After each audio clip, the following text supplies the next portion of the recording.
Baik Bapak Ibu sekalian, hadirin hadirat jamaah kajian kepada Allah Subhanahu wa taala. Alhamdulillah bi fadlihi tatimmus shalihat. Segala puji kepada Allah Subhanahu wa taala atas karunia-Nya menjadi sempurna kebaikan-kebaikan yang kita lakukan. Dan Allah Subhanahu wa taala dengan izinnya kita masih diberikan sebuah anugerah nikmat yang sangat besar, yaitu nikmat umur panjang. Selama kita beriman, selama kita memiliki semangat, tapi kalau tidak ada umur juga sudah percuma. Alhamdulillah kita masih diberikan umur sehingga bisa menambah pundi-pundi amal soleh kita di sisi Allah Subhanahu wa taala. Dan juga kita masih memiliki peluang untuk kembali, untuk semakin mendekat, untuk bertobat kepada Allah selama nafas ini belum masih ada pada diri kita dan Allah belum mencabut nyawa kita ini. Dan mudah-mudahan juga kita dipertemukan Allah dengan syahrul Ramadan, dengan bulan suci Ramadan dalam keadaan sehat walafiat, dan amal ibadah kita nantinya diterima di sisi Allah Subhanahu wa taala. Salam dan salawat belum datang tercurah pada junjungan kita Nabi Muhammad sallallahu alaihi wasallam, serta keluarganya, para sahabatnya, dan orang-orang senantiasa istiqomah di atas jalan sampai hari akhir nanti. Baik Bapak Ibu sekalian, karena menjelang Ramadan kita akan bahas pesan-pesan Nabi kepada kita semuanya terkait shaum Ramadan. Yang pertama, Nabi berpesan kepada kita, rubba shaimin laisa lahu min siyamihi ila al-ju' wal atas. Wa rubba qaimin laisa lahu min qiyamihi ila ila sahari. Betapa banyak orang yang berpuasa, dia tidak mendapatkan pahala puasanya sama sekali, kecuali hanya haus dan lapar saja. Dan betapa banyak orang yang qiyamu Ramadan, yaitu tarawih, dia tidak mendapatkan pahala sedikit pun kecuali hanya pahala begadang saja. Ya, jadi hanya dapat begadangnya saja. Nah, kira-kira apa yang menyebabkan seseorang puasanya itu sia-sia? Secara kewajiban gugur begitu ya, tapi secara pahala dia tidak dapat begitu. Ini karena apa? Para ulama menjelaskan karena seseorang tersebut puasanya hanya sekedar tidak makan dan tidak minum saja, tapi kemaksiatan masih jalan. Ibu-ibunya masih ngapain bu? Ngomongin orang, masih ngerumpi, masih menggunjing, begitu ya. Kalau bapak-bapaknya, apa dosa bapak-bapaknya ini? Pandangannya masih juga belum terjaga. Ramadan masih berkeliaran. Nah, maka nggak ada itu JJS jalan-jalan sore, apalagi ngabuburit. Apalagi nanti ngadain buka bersama repot gitu kan. Akhirnya yang kedodorannya apa? Maghribnya terlambat, sudah gitu tarawihnya juga pada telat dan sebagainya. Artinya ini bulan mulia, bulan dimana Allah Subhanahu wa taala memberikan kesempatan untuk kita beramal ibadah.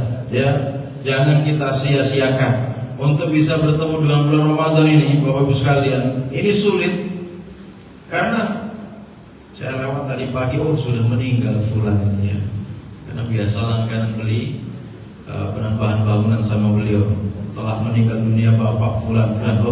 Ya Allah, padahal tinggal beberapa hari ya bertemu Ramadan, ternyata Allah sudah cabut, ternyata Allah sudah akhiri kehidupannya. Allah alam bisawab. Kita ini kira-kira bisa tidak bertemu dengan bulan suci Ramadan. Bukan menakut-nakuti, tapi memang untuk bisa bertemu dengan Ramadan ini ya butuh doa, butuh permohonan. Beda loh Bapak Ibu sekalian, kalau kita memohon kepada Allah bisa bertemu dengan bulan Ramadan, dengan yang tidak memohon itu berbeda. Nanti ibadahnya juga berbeda. Misalnya bapak ini ya, nelpon ibunya, Bu, masakin pindang sama rendang. Kalau bisa masakin ya Bu. Sama nggak dimohon itu beda nanti sajiannya. Ya nggak Pak? Nah, kalau kita memohon pasti ada rasa sesuatu yang berbeda. Nah, di saat kita masuk bulan Ramadan, kita memohon kepada Allah supaya bisa bertemu dengan bulan Ramadan. Ketika masuk bulan Ramadan, tentunya kita sudah dalam kondisi siap ya untuk menjalankan seluruh amal ibadah, seluruh perintah di bulan suci Ramadan. Ini yang pertama yang harus kita jaga. Karena hakikatnya di bulan Ramadan itu amal ibadah orang itu pasti meningkat dengan sendirinya, ya. Karena memang setan-setan itu dibelenggu. Meskipun ada yang bertanya, Ustaz, katanya setan dibelenggu, kok setan masih ada? Ini pernah ada dialog ya antara seorang ulama dengan setan. Jadi pertanyaan itu begini, kalian itu kan dibelenggu, kenapa di antara kami masih ada yang berbuat maksiat? Apa jawaban iblis, setan? Memang dulu yang mengajari maksiat itu kami kepada kalian manusia.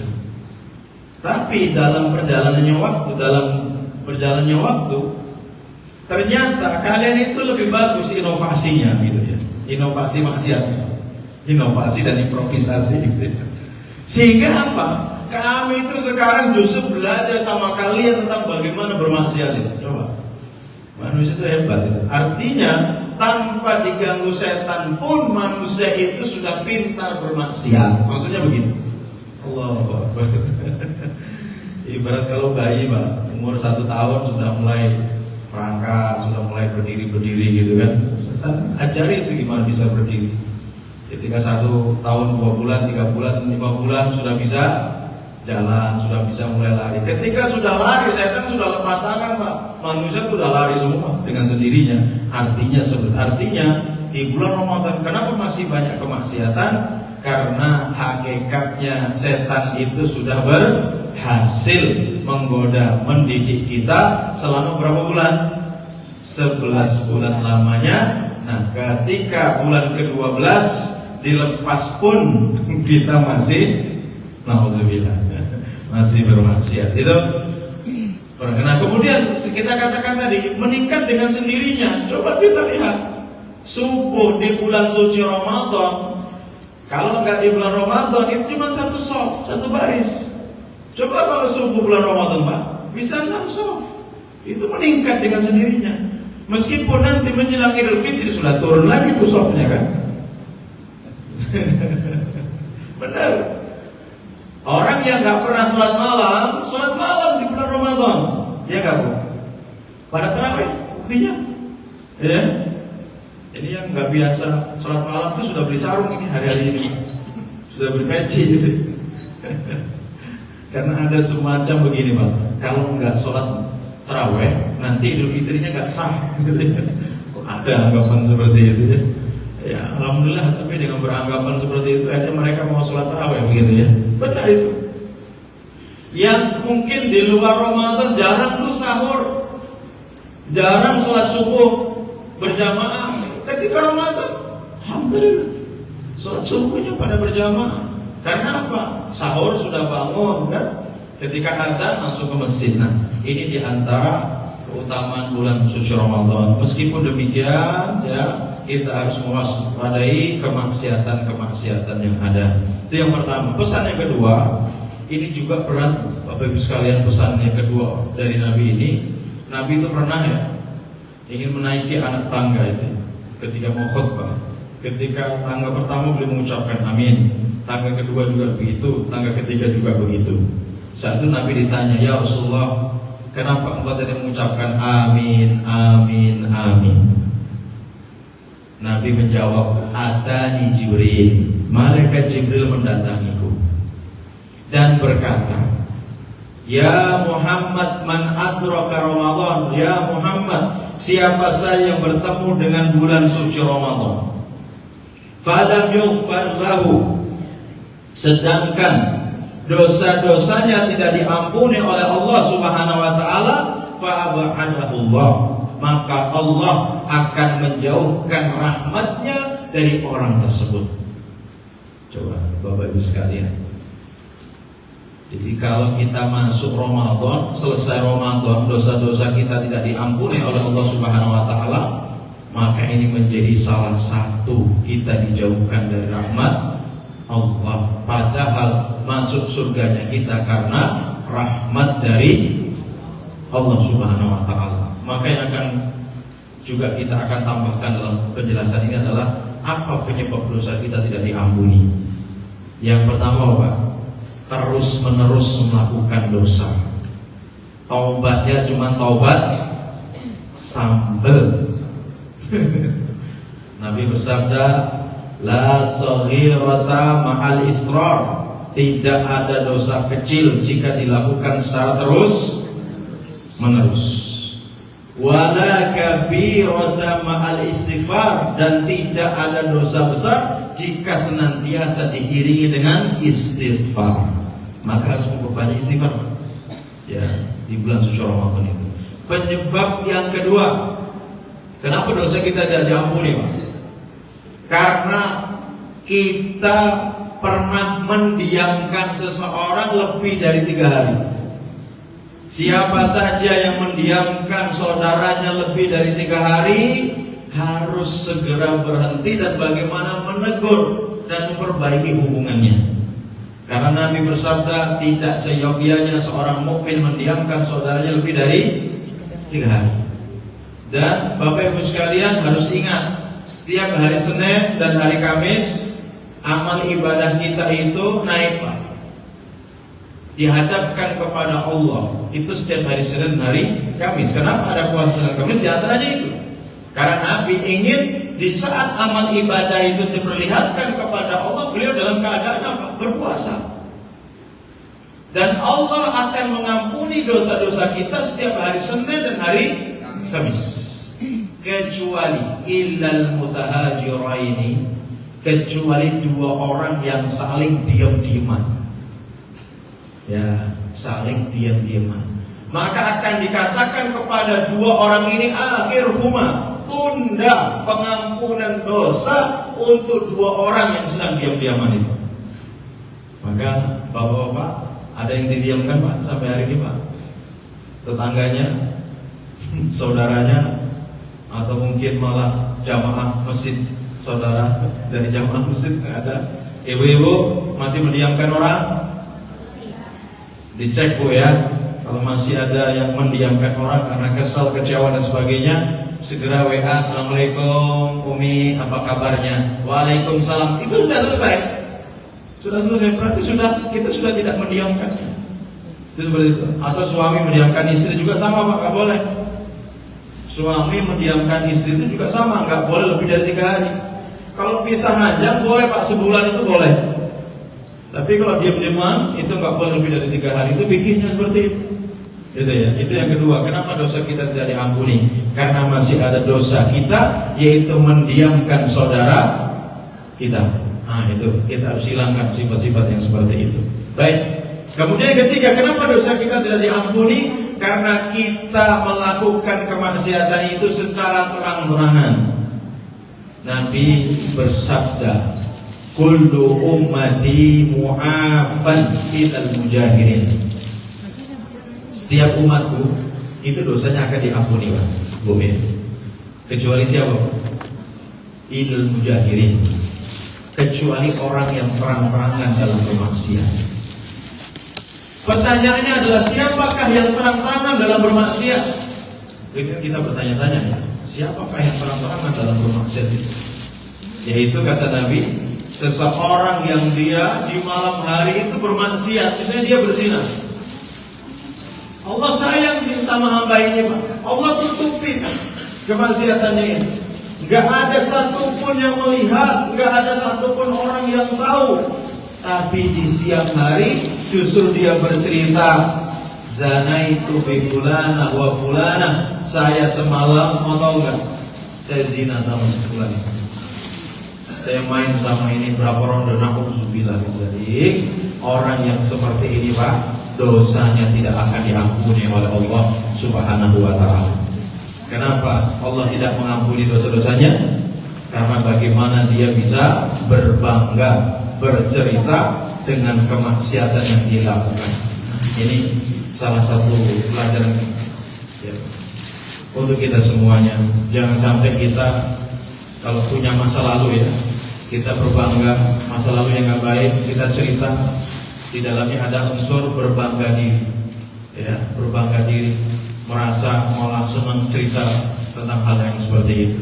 Nah ini diantara kenapa dosa kita jadi ampuni oleh Allah Subhanahu Wa Taala. Baik, jadi target kita bagaimana di bulan suci Ramadan ini dosa-dosa kita diampuni oleh Allah Subhanahu Wa Taala. Baik, pesan yang ketiga. Jadi pada setiap malam pesannya, ya nggak kebagian nanti dapat dua, Pak. Berarti banyak yang datang. Pesan yang ketiga, setiap malam itu akan ada hamba-hamba Allah yang masuk ke dalam daftar utaqa'u minan nar, terbebas dari panasnya api neraka. Nah, ini menarik nih, Pak. Menarik ini. Nabi bersabda, "Walillahi utaqa'u minan nar wa dzalika kullalailah." Pada setiap malam di malam bulan suci Ramadan itu akan ada hamba-hamba Allah yang dimasukkan ke dalam daftar utaqa. Utaqa itu dibebaskan dari mana? Api neraka. Jadi bulan Ramadan itu dikenal dengan bulan pembebasan orang dari panasnya api neraka. Nah maka malam harinya, Pak, jangan sedikit-sedikit tidur. Kalau bisa sebagaimana para sahabat, kanu qalilan minal laili ma yahjaun. Mereka sedikit tidur pada waktu malam. Jadi bedanya kita dengan mereka hanya sedikit. Kalau mereka sedikit tidur pada waktu malam, kalau kita sedikit-sedikit tidur. Iya, Allah. Maka bagaimana supaya kita masuk dalam daftar utaqa, terbebas dari api neraka? Maksimalkan malam hari untuk ibadah, terutama 10 malam terakhir, di mana Nabi itu apa? Mengencangkan ikat pinggangnya. Terus apa lagi, Pak?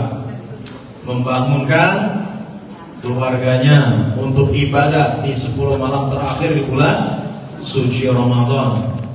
Yang sulit khatam Quran, sebisa mungkin 10 malam terakhir itu bisa iktikaf. Kalau bisa full lebih baik. Kalau bisa malamnya saja, apa itu namanya? Kalong ya. Gak apa-apa, iktikaf kalong. Jangan masalah. Itu juga dikatakan sudah iktikaf. Jadi harus iktikaf. Bagaimana bisa harus iktikaf sebisa mungkin. Jangan istrikaf terus. Nah, ini apa yang istrikaf ini? Karena dengan iktikaf, Pak, Masya Allah ya, dalam semalam itu bisa 8 juz, bisa 10 juz kita tilawah ya. Kalau sampai ke khatam Quran malu kita dengan Imam Syafi'i. Imam Syafi'i itu khatamnya 2 kali, Pak. 2 kali. Tapi sehari malam itu 2 kali, Pak. Bukan 1 Ramadan. Berarti beliau selama 1 Ramadan khatam berapa kali? 60 kali. Allahu Akbar. Ya.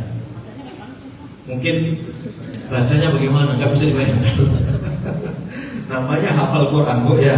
Sambil jalan ngomong kan begitu kan. Sambil masih beraktivitas yang lain dengan baca Quran masih bisa karena hafal begitu ya. Nah, maka kalau saya mengkaji itu sebenarnya kalau mau masuk Ramadan itu yang dipersiapkan itu bukan persiapan teknis yang lebih penting, Pak. Persiapan teknis itu apa? Nyetok kurma, itu teknis, Pak. Jadi ya, nyetok buka sahurnya apa, nyiapin menu, terus nanti bubur di mana, itu teknis banget itu. Justru yang perlu dipersiapkan itu apa? Hati. Orang yang hatinya kotor, masih banyak maksiat, jangan diharapkan bisa berlama-lama dengan Al-Quran di bulan suci Ramadan. Karena hati kita ini selama masih banyak dosa itu bawaannya gelisah, Pak. Karena Nabi menjelaskan al-ismu ma haka fi nafsi, perbuatan dosa itu perbuatan yang mengusik hati. Yang enggak menenteramkan, yang menggelisahkan, itu dosa. Jadi kalau mungkin ada yang bertanya, Ustaz, kenapa sih saya jadi makmum? Ketika imam itu membaca panjang, ini sudah bergemuruh di hati ini. Aduh, salah masjid ini. Baca surat Al-Baqarah lagi. Udah, kalau bisa jangan di masjid lagi mah ya. Udah, cukup sekali saja. Kenapa kita bosan mendengar kalamullah, firman Allah itu, Pak.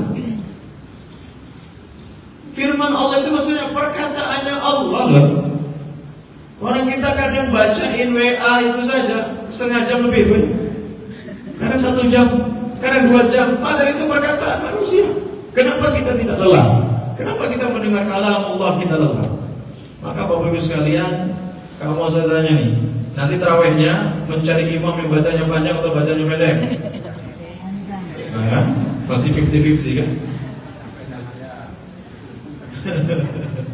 Ustadz kami sudah tua, sudah asam uratan. Kayaknya Pak, bukan masalah itu. Itu Ustadz Adi Hidayat pernah mengisahkan, ada orang sudah tua gitu ya, sholat persis di belakang imam. Ya, imamnya itu 1 kali tarawih sudah 1 juz. Tapi bapak tua tadi bilang, Ustaz, kalau bisa lebih lama lagi sih Ustaz. Coba, si Ustaznya itu saja 1 juz sudah keberatan, masih muda. Jadi si Ustaz tadi tanya, Pak, Bapak kok bisa kuat ya? Padahal Bapak fisiknya sudah tua begini. Kenapa kok bisa kuat berdiri mengalahkan kita yang muda? Nggak tahu Ustaz. Yang jelas kalau saya ini mungkin ya karena dulu itu belum maksimal ibadah, ini sebagai penebus saya lah untuk ketidakmaksimalan saya beribadah. Atau bisa jadi ya Ustaz kan mungkin sholatnya lebih ke hafalan lah, tapi kalau saya ini mungkin lebih pada iman. Saya udah karena iman lah, mungkin begitu. Intinya begitulah. Jadi bapak tadi kuat itu karena iman, Pak, bukan karena masalah fisiknya kuat. Karena saya yakin kalau berbicara sholat ibadah itu bukan masalah fisiknya yang kuat. Kalau berbicara fisik yang kuat, harusnya masjid-masjid itu yang sholat di dalamnya siapa? Para atlet, Pak. Mana para atlet di sini? Gak ada. Kalau berbicara yang muda, coba setelah subuh tadi saya ngisi di BTN 2 kalisan. Yang datang, ya perubahan semua. Yang muda mana? Ini bukan masalah muda tua, masalah kuat dan tidak kuat, tapi permasalahan hati, Pak. Kalau hati kita bersih, mau 1 kali duduk 5 juz bisa. Benar. Tapi kalau hati kita bersih, kalau tidak bersih, baru 1 lembar sudah lirik HP terus itu. Kalau bisa program-program yang gak penting di HP itu, aplikasi yang gak penting, udah di-uninstall aja lah, daripada ganggu bacaan Quran kita. Benar. Karena kadang kalau megang HP gak terasa, Pak, tahu-tahu sudah 1 jam. Kalau baca Quran baru 1 lembar udah terasa lama, ya kan? Target 1 juz, 1 kali duduk, baru 2 lembar begini, udah ngitung 1, 2, 3, 4, 5. Yang masih 8 lembar, orang baru aja 2 lembar, kan begitu. Kenapa kita merasa lelah, capek, begitu kan? Maka Imam Ibnu Qayyim al-Jauziyah beliau mengatakan, Inna nadhara ila muharramati yud'iful uyun. Sesungguhnya melihat pada sesuatu yang diharamkan Allah itu bisa melemahkan pandangan mata kita. Bapak Ibu sekalian, yang matanya masih lalatan. Jangan salahkan kalau baca Quran baru 2 lembar udah begini-begini, udah ngantuk begitu. Karena apa? Mata kita masih kita gunakan untuk bermaksiat. Apalagi bapak-bapaknya ini kalau sholat Jumat, Pak, setelah imam Assalamualaikum warahmatullahi wabarakatuh, seolah-olah itu kode mengheningkan cipta bulan. Menurut semua begitu kan. Pernah saya khutbah itu 10 menit, Pak, cuman Pak tutup. Saya sabar ke kampung, daerah kampung gitu kan. Saya disuruh khutbah, jamaah cuma 2 baris, bapak tua-tua semua gitu kan. Pas saya mulai khutbah itu saya lihat loh, kok mondok semua gitu kan. Ini tidur apa khusyuk gitu kan, mendengarkan kita. Nggak tahu ya tidur Pak. Ya sudah, ngapain lama-lama. Saya tutup, saya itu tak pengen. Ustaz kok sebentar? Iya Pak, daripada saya khutbahin orang mati gitu. Benar, jamaahnya heran. Woi Ustaz ini sebentar banget ini. Ya daripada orang pada tidur semua, ngapain? Kan sunnahnya khutbah kan sebentar Pak ya. Iya, sunnahnya khutbahnya sebentar, yang lama apanya Pak? Sholatnya, itu kan begitu. Sudah kita amalkan benar itu Pak. Kita amalkan benar. Nah, jadi kita bersihkan hati kita. Termasuk Pak, masalah sedekah. Contohnya, Nabi di bulan Ramadan itu yang meningkat. Itu bukan kualitasnya ibadah saja Pak, tapi kuantitas juga meningkat Nabi itu ibadahnya. Sampai juga Nabi mengatakan, ya, al-umrah fi Ramadan, melaksanakan umrah di bulan Ramadan, takdiru hajjatan ma'i, itu pahalanya seperti haji bersamaku. Coba, makanya bisa umrah, silakan umrah di Ramadan. Karena apa? Umrah itu kan cuma 3-4 jam Pak, selesai. Coba haji dari 8 Zulhijjah sampai minimal 13, maksimal 14 Zulhijjah. Belum berangkatnya, belum di sananya, sampai berapa bulan, sebulanan paling enggak kan. Umrah yang 3-5 jam itu saja itu sudah bisa menyamai pahala haji bersama Nabi. Dalam umrah enggak ada wukuf di Arafah. Ternyata apa? Bisa umrah itu bisa sama pahalanya dengan haji kalau kita umrahnya di bulan suci Ramadan. Kemudian Nabi itu sangat dermawan dan beliau super dermawan dan akan sangat dermawan kalau sudah masuk di bulan suci Ramadan. Kalau bahasanya seperti angin yang berhembus. Itu infaknya Nabi, sedekahnya Nabi kalau di bulan suci Ramadan. Ibu bapak sekalian, pengen nggak dapat pahala 1 Ramadan tapi dapat pahala 5 Ramadan? Ada caranya. Ada caranya. Gimana caranya? Bapak ibu sekalian, kan itu ada keutamaan. Man aftara sha'iman falahu ajru sha'im min ghairi an yanqusa min ajri sha'im syai'an. Siapa saja yang beri bukaan kepada orang yang berpuasa, maka baginya pahala puasa orang yang berbuka itu tanpa mengurangi pahalanya sedikit pun. Kita mau dapat pahala Ramadan berapa kali? Misalnya dapat 5 kali Pak, sama punya kita misalnya. Sudah setiap berbuka, bapak ibu siapkan kotak begini untuk orang berbuka. 4 saja. Antar ke masjid. Setiap sore 4, 30 hari, sama saja bapak sudah mendapatkan pahala puasa bapak plus 4 orang yang makan bukaan kita. Usah ribet setiap hari, ya sudah. Antum cari di mana ada pesantren mungkin yang santrinya banyak, antum tanya santrinya berapa Pak Ustaz? 200 sudah, 200 hadirkan. Kalau 200 itu dibagi 30 berapa? Berapa orang kan gitu kan? Berapa itu Pak? 6. Berarti 6 Ramadan kita dapatkan. Itu seperti itu. Silakan. Artinya ini bulan sedekah. Bahkan afdhalus sedekah sedekatu fi Ramadan. Sebaik-baik, seutama-utama sedekah adalah sedekah di bulan suci Ramadan. Nah, ini peluang besar. Ya, apalagi cuma 1 kotak begini kan. Gitu. Yang lebih mudah lagi Pak, ada lagi yang lebih ini. Namanya berbuka itu bukan makan, bukan makan berat. Berbuka itu orang yang pas Allahu Akbar, Allahu Akbar. Nabi menganjurkan apa? Berbuka dengan apa Pak? Bu, sepakat nggak Bu kalau buka itu dengan kurma saja? Jadi ibu nggak capek masak, gitu kan? Nggak capek masak nasi, nggak masak lauk, nggak macam-macam gitu kan? Cukup nyetok 1 dus kurma sama air putih. Dan setiap buka pakai kurma dan air putih saja, supaya malamnya bisa taraweh, nggak kecapean begitu ya. Kira-kira suaminya darah tinggi nggak kira-kira? Kalau cuma kurma sama air putih saja. Sebenarnya Nah, yang lebih nggak ribet lagi, bapak ibu belikan saja tuh korma 1 dus, 10 dus, terserah lah mau punya bapak berapa. Stoklah di masjid atau di pesantren.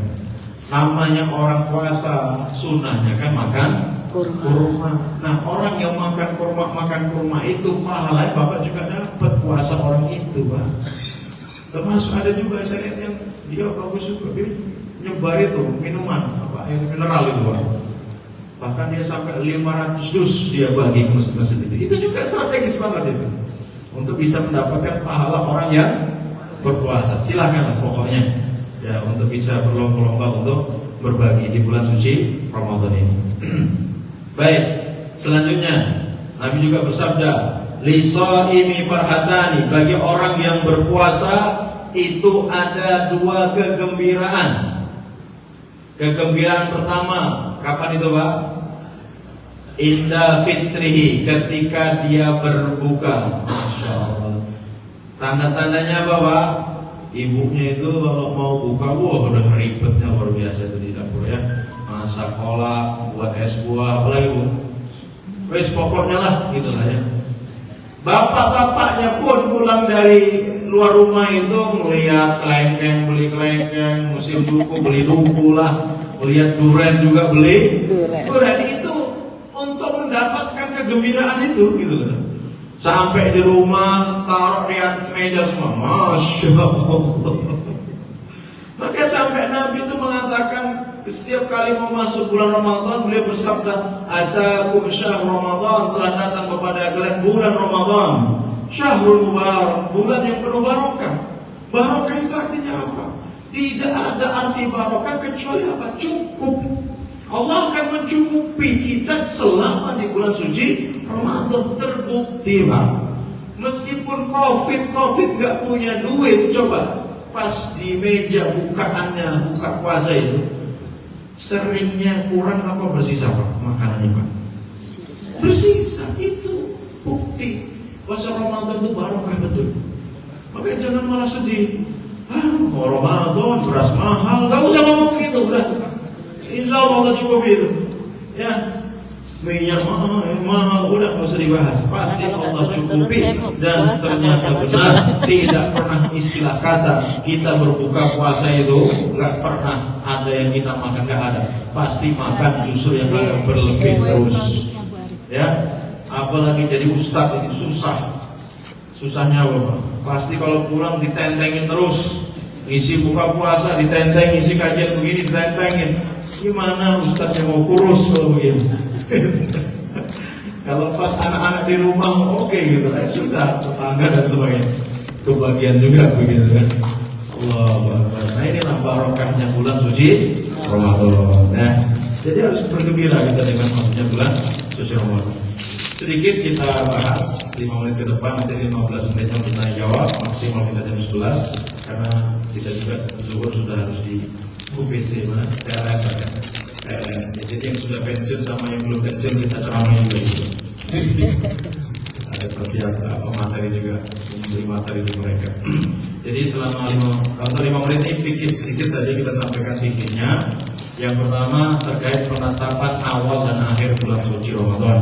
Itu di dalam Islam jelas dengan melihat hilal. Jika hilal terlihat, bukan adanya hilal, tapi terlihatnya hilal.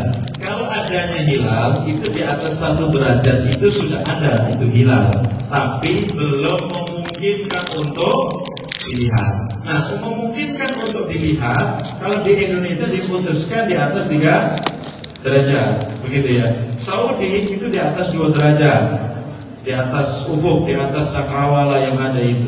Maka besar kemungkinan Indonesia dan Saudi itu akan berbeda terus karena standarisasi derajat ini. Termasuk sholat subuh kita berbeda dengan Saudi waktunya. Kalau kita 19 derajat di bawah ufuk ya. Kalau Saudi kalau nggak salah itu sekitar 18-an. Jadi cenderungnya dia akan lebih siang. Ya lebih siang dibandingkan dengan Indonesia. Indonesia itu termasuknya lebih malam untuk sholat subuhnya. Nah, jadi memungkinkan untuk dilihat, memungkinkan untuk dilihat ya tadi. Nah, kemudian kalau ternyata mendung, jadi kan kita akan mengadakan Ru'yatul Hilal itu pada tanggal 29 Sya'ban sore harinya. Jadi nanti tim-tim sudah dikerahkan di tempat-tempat yang strategis untuk melihat. Jika terlihat, maka bulan Sya'ban hanya 29 hari. Berarti tanggal 30 Sya'ban sudah bisa dipastikan tanggal 1 Ramadan. Jika mendung, meskipun hilal ada tapi tidak terlihat, maka perintah Nabi fa'akmilul iddah salasin, maka genapkanlah bulan Sya'ban menjadi 30 hari. Berarti baru nanti setelah, berarti kan tanggal 30 masih Sya'ban, nah baru nanti tanggal 1-nya berikutnya baru tanggal 1 Ramadan. Yang jelas puasa kita pada tanggal berapa Pak? 1 Ramadan.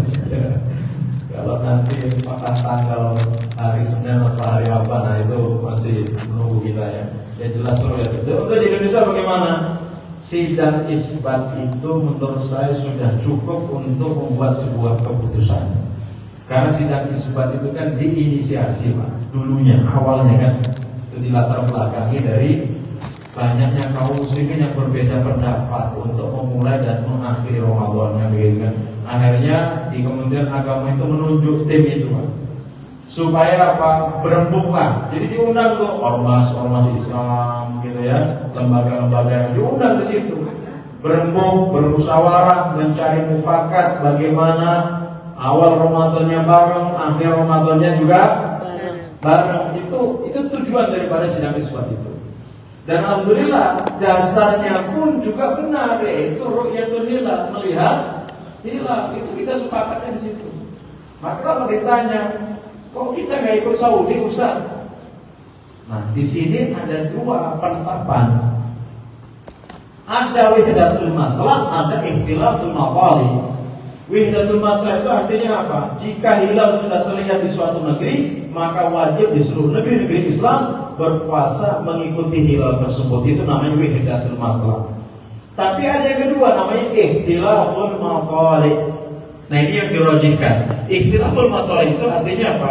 Setiap negeri atau setiap negara yang berbeda waktu dan tempat munculnya hilal berhak untuk menetapkan masing-masing. Dan inilah yang dikuatkan oleh para ulama untuk masing-masing negeri menetapkan sendiri-sendiri. Yang mana tadi waktu dan tempatnya itu berbeda. Maka dengan Saudi ya akan sering bedanya kita, tentunya akan seperti itu.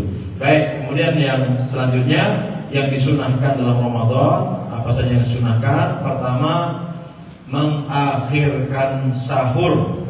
Jadi Bapak Ibu sekalian, kalau mendengar imsak itu hanya warning saja untuk pemberitahuan akan masuk waktu subuh. Meskipun batas akhir sahur itu azan.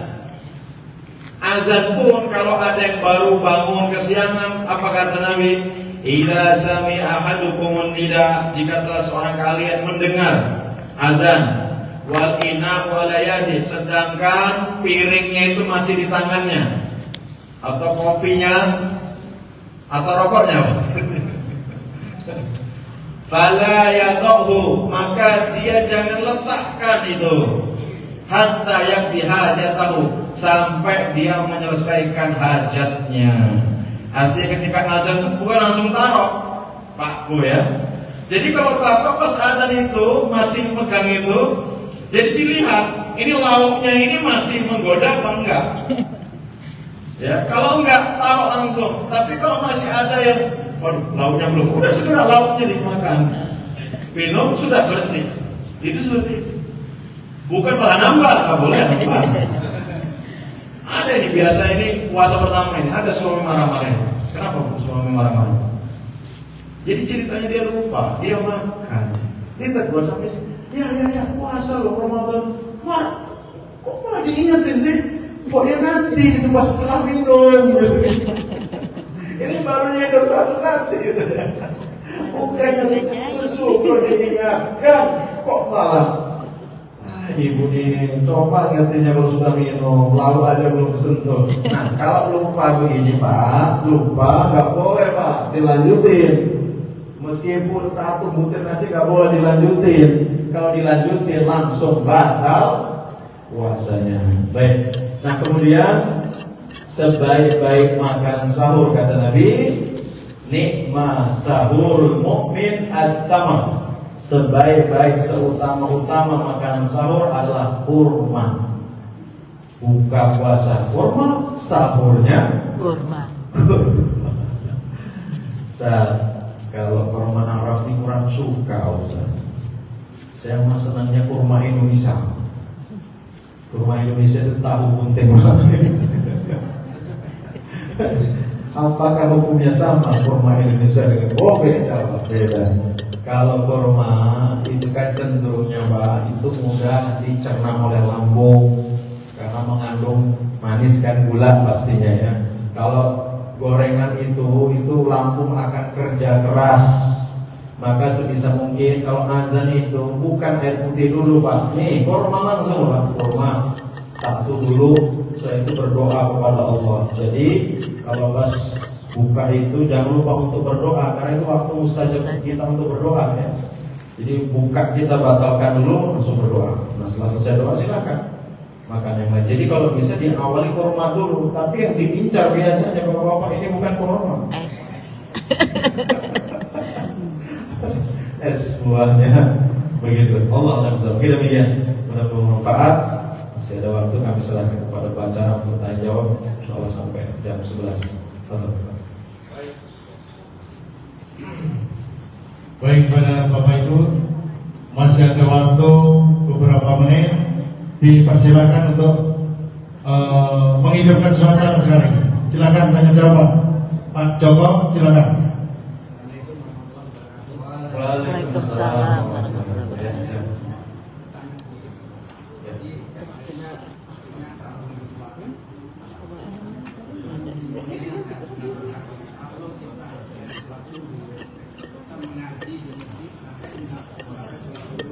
Kasih Pak.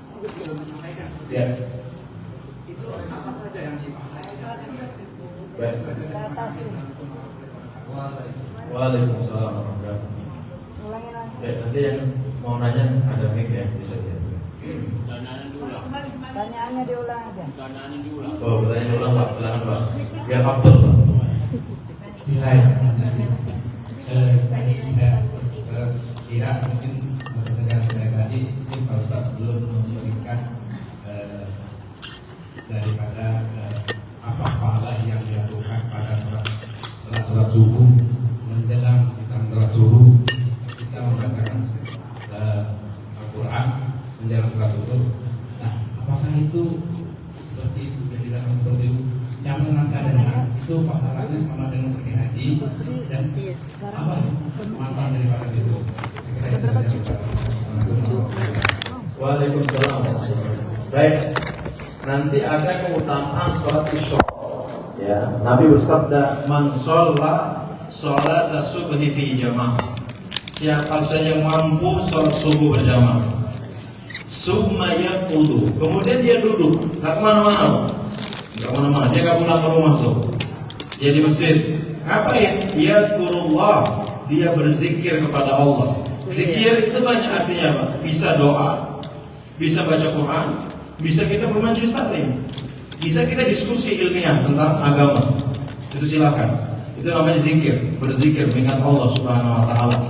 Nah, maka setelah itu sampai terbit matahari. Ya. Ketika terbit belum boleh sholat. Karena ini waktu terlarang. Sampai ditunggu naik sedikit. Jadi kurang lebih dari terbit matahari itu, dari tuluk, namanya terbit itu tuluk Pak ya, itu ditunggu sekitar 15 menit. Nah baru setelah itu dia sholat 2 rakaat. Maka baginya apa?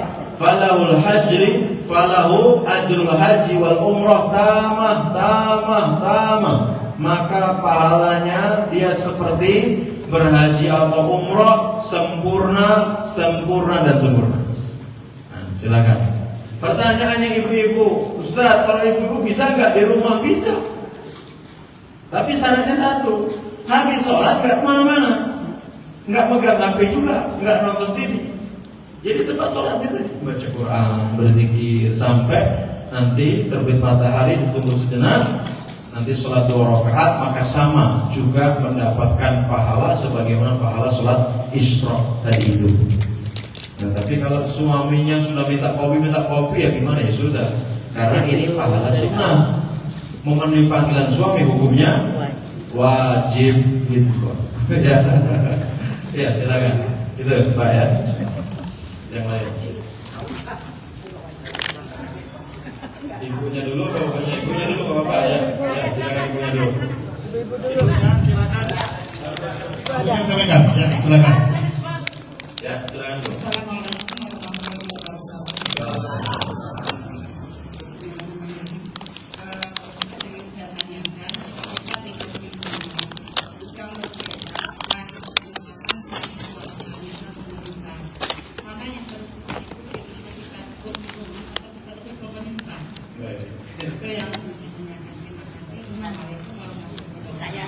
Waalaikumsalam warahmatullahi wabarakatuh.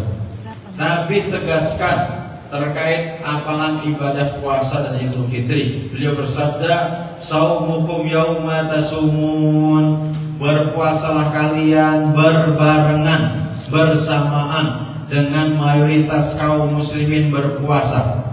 Wa fitrukum yauma tuftirun, dan Idul Fitrilah kalian berbarengan dengan mayoritas kaum muslimin beridul fitri. Wa adhakum yauma tudahun, dan Idul Adha kalian juga sama berbarengan dengan mayoritas kaum muslimin beridul adha. Jadi yang dipesankan Nabi kepada kita semua itu adalah untuk menjaga kebersamaan, persatuan. Jangan sampai gara-gara ibadah kita ini berpecah atau berselisih. Memang nggak enak Pak, puasa nggak bareng tuh nggak enak. Apalagi Idul Fitrinya nggak bareng. Waduh, sebelah sudah masa opor, kita masih puasa sedih. Benar, sulit. Nah maka bagaimana? Nah tadi adanya sidang isbat itu sebenarnya untuk menjembatani perselisihan itu. Maka semua ormas diundang, yuk kita rembuk bareng, gimana puasa kita bareng, Idul Fitri kita bareng. Begitu. Nah, kalau ditanya, saya ikut masyarakat atau ikut pemerintah? Sekarang begini, kalau di dalam satu desa itu puasanya, itu misalnya hari Senin, ibu ikut hari Senin. Begitu ya. Meskipun ketetapan dari pemerintah hari Selasa, begitu maksudnya. Tapi kalau memang ketetapan dari pemerintah hari Senin, masyarakat juga hari Senin, sudah hari Senin. Ngapain harus mengisi? Itu seperti itu. Karena lagi-lagi yang ditekankan oleh Nabi adalah kebersamaan dalam beribadah. Nah itu. Jadi ikuti yang banyak. Di kampung itu yang banyak, mayoritasnya puasanya hari apa, ikuti saja. Ya mudah-mudahan yang banyak, yang mayoritas itu bertepatan dengan ketetapan yang ada dari sidang isbat, lebih pas lagi gitu ya. Insyaallah seperti itu. Baik, silakan yang lain. Bapaknya ya. Silakan. Ya, silakan. Oke. Nikmat biar yang lain bisa mendengarkan. Assalamualaikum warahmatullahi wabarakatuh. Waalaikumsalam warahmatullahi wabarakatuh. Untuk melaksanakan itikaf pada hari Ramadan itu pada tanggal 20 dan pada hari Ganjil. Kalau hari tidak Ganjil gimana? Baik. Baik. Bismillah. Salatu wassalamu ala Rasulillah. Jadi begini Pak ya, iktikaf itu ada beberapa tingkatan. Ya, tingkatan yang paling bagus full 24 jam. Dari malam ke-21 pada maghrib sampai malam Idul Fitri. Jadi nggak keluar masjid sama sekali. Namanya iktikaf itu berdiam diri di masjid, beribadah. Bahkan duduk di teras saja itu nggak boleh kalau nggak ada kepentingan. Ya, apalagi kirim-kirim atensi. Dulu kita masih di santri itu itikafnya di mana? Di Islamic Center ya. Dulu masih kita pakai Islamic Center. Itu nggak sedikit bapak-bapak itu kan sebelah belakang itu kan ada radio apa itu. Itu malah pas yang bikin itu pada seorang kirim atensi sama istri. Ya Allah ya Rabbi, nggak boleh orang intikaf kok kirim-kirim pesan-pesan gitu lewat radio itu nggak boleh. Jadi benar-benar menetap dalam mesin. Ini tingkatan yang paling baik. Jadi benar-benar nggak keluar mesin itu cuma apa kamar mandi, keluar mesin nyuci, keluar mesin pas makan mungkin karena makannya di teras kan begitu. Sisanya sudah harus kembali ke masjid. Nah tingkatan yang kedua yang dia mengambil malamnya saja itu silakan. Dengan dia masuk itu sudah intikaf semalaman itu, nanti pulang habis subuh nggak masalah karena mungkin masih dinas, silakan. Ada lagi tingkatan yang ketiga, ngambil malam-malam ganjil saja karena dia meyakini Lailatul Qadar itu terjadi pada malam ganjil. Ya silakan, nggak masalah juga. Artinya dalam bab ini mastata'tum, semampu kita, gitu ya. Kalau bisa full, tapi alhamdulillah untuk di Lampung itu luar biasa. Itikaf sudah mulai malam sekarang ya, sudah ramai banyak yang itikaf. Di doa itu tidak kurang dari 900 orang yang itikaf Pak. Setiap malam-malam 10 hari terakhir itu Pak. Dan yang luar biasanya lagi, sahurnya itu ditanggung sama satu orang. Jadi dia siapkan 100 bungkus nasi setiap sahur satu orang selama 10 malam. Masya Allah. Membawa pahala betul di bulan suci Ramadan itu ya. Kadang-kadang kita pengen bisa begitu Pak ya. Kapan ya nanti kalau bisa kita juga bisa menjamin yang seperti itu. Allah a'lam bishawab. Oke, kita Pak ya. Assalamualaikum warahmatullahi wabarakatuh. Waalaikumsalam. Pak Ustaz, yang saya mau tanyakan, seumpamanya ini kalau membaca Al-Quran, ini takutnya tidak khatam atau tidak 30 juz Idul Fitri. Bagaimana kalau membacanya kita cicil dari mulai hari ini, gitu kan? Atau kita harus baca dari awal Ramadan hingga akhir Ramadan gitu. Itu mengenai pahalanya juga gimana gitu Pak Ustaz. Terima kasih. Assalamualaikum warahmatullahi wabarakatuh. Waalaikumsalam warahmatullahi wabarakatuh. Baik, bismillahirrahmanirrahim. Untuk tilawah itu perintahnya adalah untuk memperbanyak membaca Al-Quran. Masalah mulainya dari awal atau pertengahan atau melanjutkan yang sekarang Bapak baca itu tidak masalah. Tapi hitungan satu kali khatam itu dihitung dari Bapak mulainya. Jadi misalnya Bapak mulai dari juz 5, berarti nanti baca ketika sampai juz 5 itulah baru satu kali khatam. Jangan sampai mulai dari juz 20 ketika sampai Al-Fatihah satu hati khatam misalnya. Oh belum, orang kamu mulai dari juz 20 kok, kan begitu. Artinya mau mengawali silahkan, mau dari pertengahan juga silahkan. Itu apalagi juga ada teknik-teknik itu kan, dimana satu kali khatam itu biar cepat dan gak bosan, ada caranya. Tidak urut per juznya ada caranya. Juga gak masalah karena perintahnya untuk memperbanyak tilawah itu begitu. Nah untuk masalah mentadaburinya itu silahkan di bulan yang lain gitu. Tapi untuk Ramadan ini lebih banyak kuantitasnya gitu ya, untuk tilawahnya. Ya kalau tadi ya Imam Syafi'i sehari semalam 2 kali, Masya Allah ya. Kalau kita Pak nggak sempat ngopi itu kan. Malam hari nggak sempat ngopi, tilawah aja dulu. Oke, satu lagi mungkin ya, sebelum kita tutup.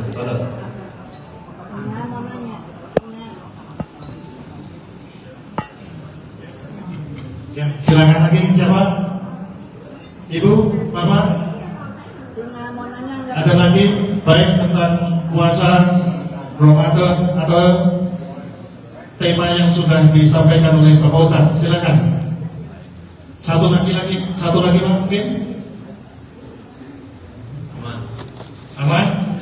Ada lagi? Ada, silakan Ibu. Semangat Ibu. Assalamualaikum warahmatullahi wabarakatuh. Waalaikumsalam.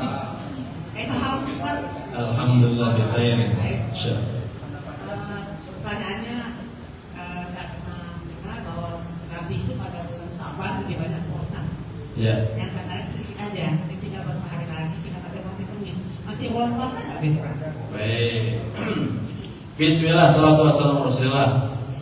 Seseorang menjelang Ramadan bolehkah dia memperbanyak puasa? Boleh, dengan syarat memang dia terbiasa. Jadi begini, memang Nabi itu di bulan Sya'ban itu memperbanyak puasa, bahkan hampir 1 bulan. Tapi tidak sampai 1 bulan, karena itu untuk membedakan antara Ramadan dengan bulan yang lain. Nah, yang tidak diperbolehkan itu begini, Pak, mengkhususkan 1 atau 2 hari sebelum Ramadan berpuasa.